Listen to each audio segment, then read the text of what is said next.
Today we have a 96 Lexus SC300 engine control module in the shop. I've had some pretty good luck on repairing these in the past. I'm going to show you the things that I found on this computer control module that I find is very common. It tends to take care of quite a few of them. Now, to take this apart, the top cover has 4 screws. I'm already way ahead, so I have 2 remaining to hold this on here. And we're going to remove the top cover, or one of the covers. These covers have a double-sided sticky tape that go all the way around the edge there.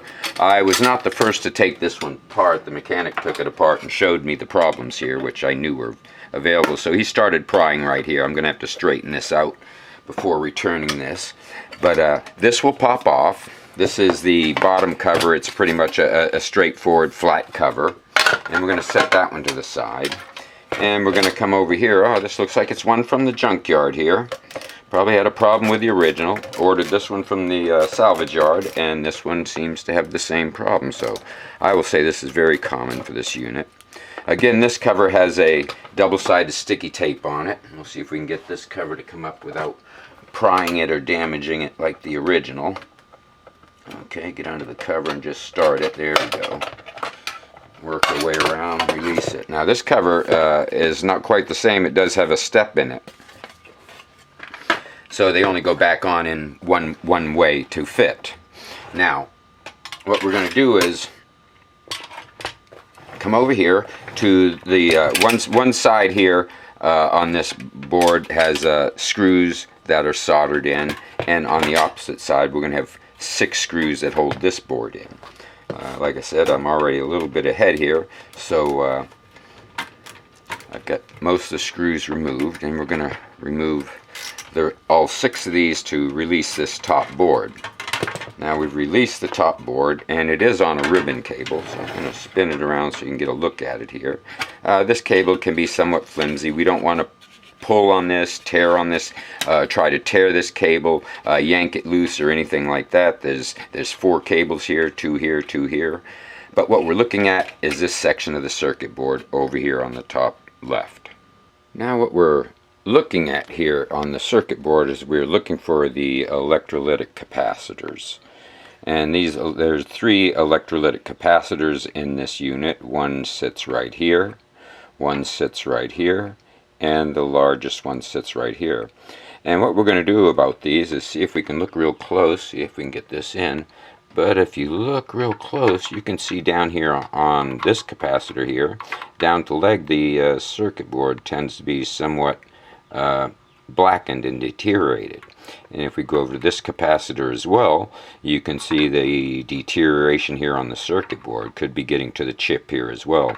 So we're going to remove these 3 components. We're going to do a drawing, check the polarities. There are polarities on these components. And these electrolytic capacitors as well have values written on the side. So we will need 3 new components. Once you remove these components as well, you probably find down underneath them some of this black is bad as well. So we're going to clean the circuit board up and make it all look better. As you can see, we have removed the 3 components. We also took these out one at a time, of course, and as we took them out we did a little drawing on them as to what they look like.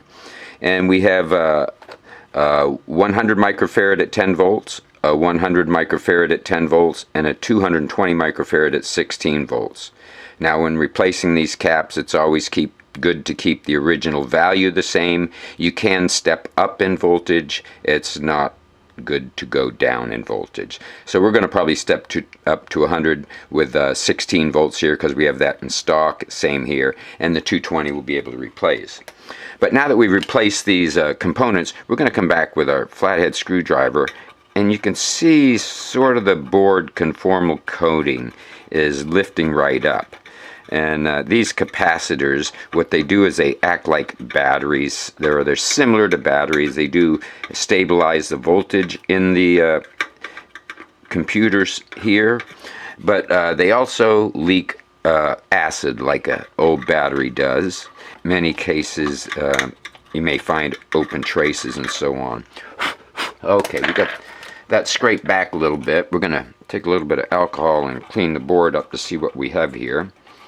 And I don't know how closely or how well you can see there, but obviously I'd mentioned earlier the black, and we are picking some of that up. We're going to come back with a sanding pen we have, and this lightly sands the board so we can get this black corrosion that is caused by the leaking of the capacitors off the circuit board, because this starts a deterioration that, if you let it remain, continues to grow. And you can see how this will clean up that section and take the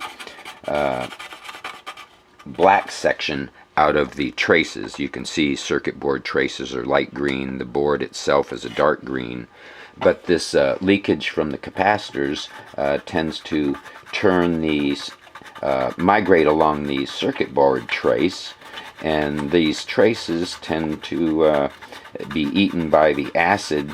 And it looks like we might have an open trace right over here. It seems to be cleaning up. We're going to see what we have here. I can see it doesn't get down to the chip there, so that could be the problem we're experiencing with this. I believe it was rough idle, hard start. This could be one of the problems. So we're going to clean this up and see what we get here. I can see a lot of deterioration down under here. See if we can get a little bit closer to that chip. Make sure there isn't an open trace.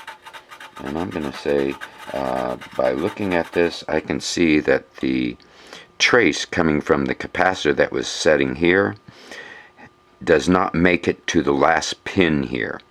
So we're probably going to do some unsoldering these last 3 pins to clean up the area, because the deterioration has gotten over here as well.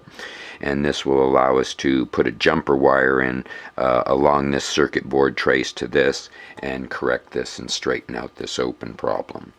Okay, I did shut the camera off for a moment or two and continued on with the cleaning, and we got the board cleared back a little bit more. And I did notice that when I mentioned the leakage sort of follows the circuit board traces, that when I got to cleaning it up and looking a little better, I could see that from the negative leg on this capacitor that the deterioration had migrated all the way up to here. So I cleaned that circuit board. I also noticed a couple of dark spots up here, but I was thinking that was the leakage as well, but that just cleaned up, and we didn't have to worry about any traces in this area.